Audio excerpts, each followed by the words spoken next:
Now, to move a little further into the question of sexual difference, I'd like to take us back to childhood. So children of both sexes originally have the same single love object, which is the primary caregiver, and that's usually the mother.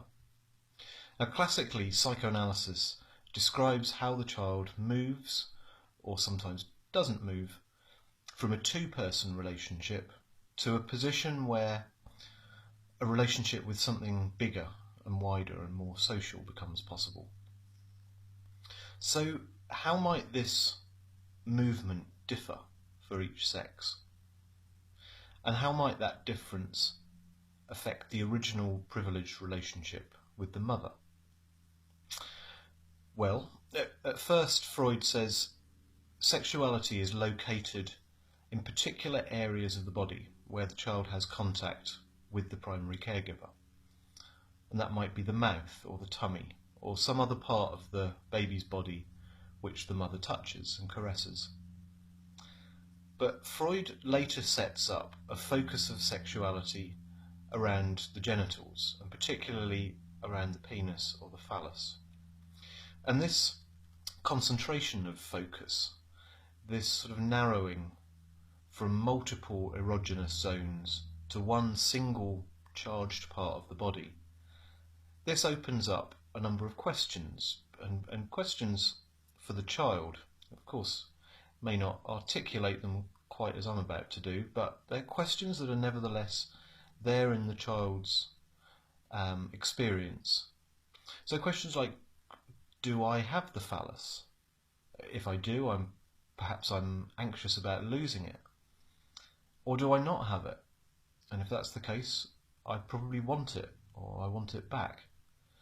Either way, as a child, I need to find a way to relate to this sense of threat or lack, of having it, of potentially losing it, of not having it. In other words, we all eventually have to face up to castration in some way. And Freud suggests that the way in which girls and boys do this is different. It's asymmetrical. And this asymmetry points to a fundamental sexual difference. Freud says, whereas in boys the Oedipus complex is destroyed by the castration complex, in girls it is made possible and is led to by the castration complex. So already I think I've said a couple of things which need a bit more explaining. Firstly, this idea of the phallus. Whenever Freud and later on whenever Lacan talks about the phallus is not the same as the penis. Although there are times when the penis might be the phallus. And I'll talk a little bit more about that in a minute. And the second thing to explain is that I described the mother or the first caregiver as the child's first love object. But the child will soon find out that she's not just the object of the child's desire. She is also a subject. She has her own desires. And the child gradually comes to feel this, comes to experience her desire as something lacking. And the child feels that he or she must find some way of filling this lack.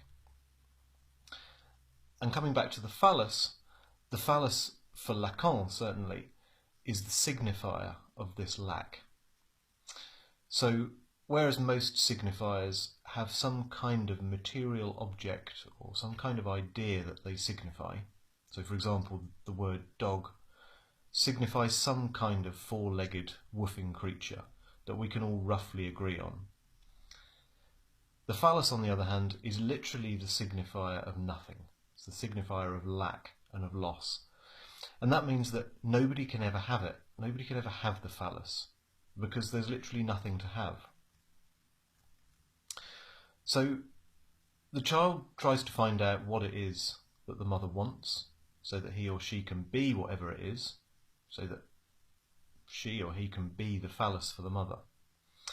And this gets very complicated because her desires, her moods, they change. They're inconsistent. Sometimes the child is her entire world. At other times she looks elsewhere.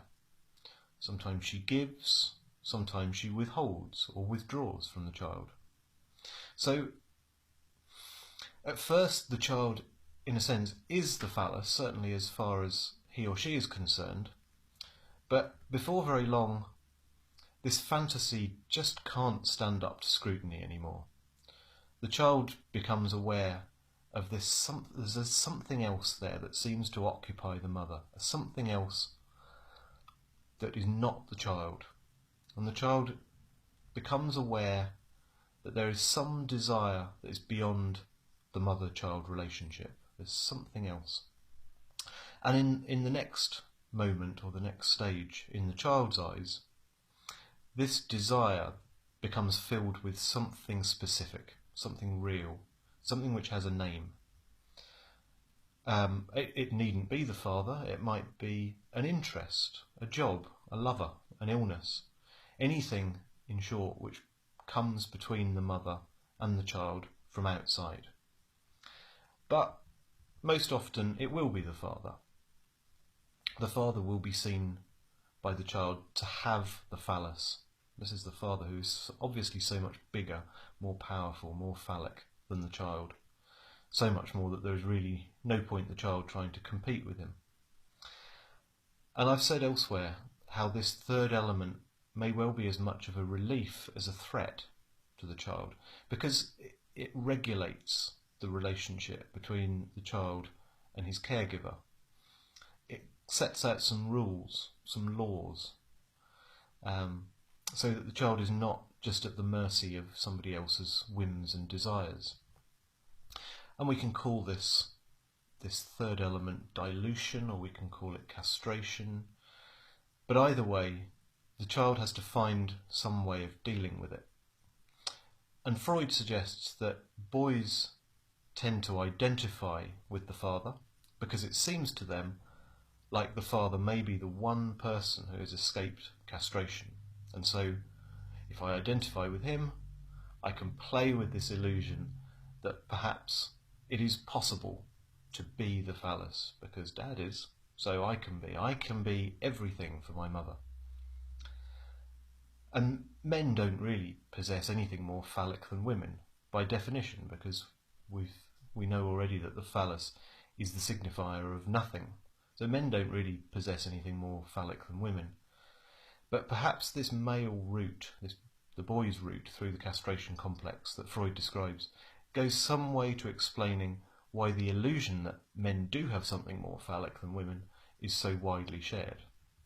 Whereas for Freud, the girl, and I'm not going to go into detail here about Freud's writings on female sexuality, which are problematic, but Freud suggests that the girl will more readily acknowledge and confront her own lack, her own inability to be the thing that the mother desires.